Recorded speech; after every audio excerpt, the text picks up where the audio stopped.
ദേശീയപാത നിർമ്മാണവുമായി ബന്ധപ്പെട്ട് മൂത്തകുന്നം ഇടപ്പള്ളി റീച്ചിൽ വരുന്ന വിവിധ സ്ഥലങ്ങളിൽ ഉദ്യോഗസ്ഥർ പരിശോധന നടത്തി. ദേശീയപാത നിർമ്മാണവുമായി ബന്ധപ്പെട്ട് മൂത്തകുന്നം ഇടപ്പള്ളി റീച്ചിൽ വരുന്ന വിവിധ ഇടങ്ങളിൽ പരിശോധന നടത്തി. ദുരന്ത നിവാരണ അതോറിറ്റി ഡെപ്യൂട്ടി കളക്ടർ വി.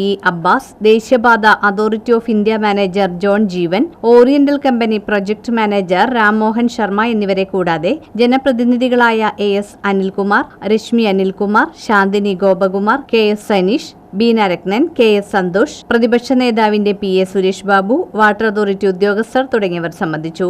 വെള്ളക്കെട്ടും കുടിവെള്ള പൈപ്പ് പൊട്ടുന്നതുമായ വിഷയങ്ങൾ ജനപ്രതിനിധികളും നാട്ടുകാരും ഉദ്യോഗസ്ഥരുടെ ശ്രദ്ധയിൽപ്പെടുത്തി. ഇതിന് രണ്ടിനും പ്രാധാന്യം നൽകി നടപടികൾ സ്വീകരിക്കാൻ ഡെപ്യൂട്ടി കളക്ടർ വിവിധ വകുപ്പുകൾക്ക് നിർദ്ദേശം നൽകി. വടക്കേക്കര, ചിറ്റാറ്റുകര, കോട്ടുവള്ളി, വരാപ്പുഴ പഞ്ചായത്ത് പ്രദേശങ്ങളിലും പറവൂർ നഗരസഭാ പ്രദേശത്തും പരിശോധന നടത്തി.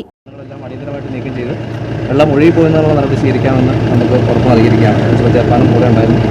നമ്മൾ ഇപ്പോൾ ഈ പവർ പാലത്തിൻ്റെ അടിയിലൂടെ ഒരു അണ്ടർപാസ് കൂടെ ഇപ്പോൾ ഈ നമ്മുടെ കൗൺസിലർമാരും ജനപ്രതിനിധികളൊക്കെ നമ്മൾ മുന്നോട്ട് വെച്ചിട്ടുണ്ട്. ആ ആശയവും കൂടെ നമ്മൾ NHAതിരക്ക് നൽകുന്നുണ്ട്. അതും കൂടെ ഇതിനോട് അനുബന്ധിച്ച് തന്നെ അതായത് ഹൈറ്റൈഡിൻ്റെ സ്ഥലത്ത് നിന്ന് നമ്മൾ 5 മീറ്ററിന് വെർട്ടിക്കൽ ക്ലിയറൻസ് കിട്ടുമ്പോൾ അതിനടിയിൽ കൂടെ ഒരു അണ്ടർപാസും പണിയുന്നതിന് വലിയ കാര്യമായ പ്രശ്നങ്ങളുണ്ടാകാൻ സാധ്യതയില്ല എന്നാണ് നമ്മൾ കരുതുന്നത്. അത് നമ്മൾ NHAതിരക്ക് അറിയിച്ചിട്ടുണ്ട്.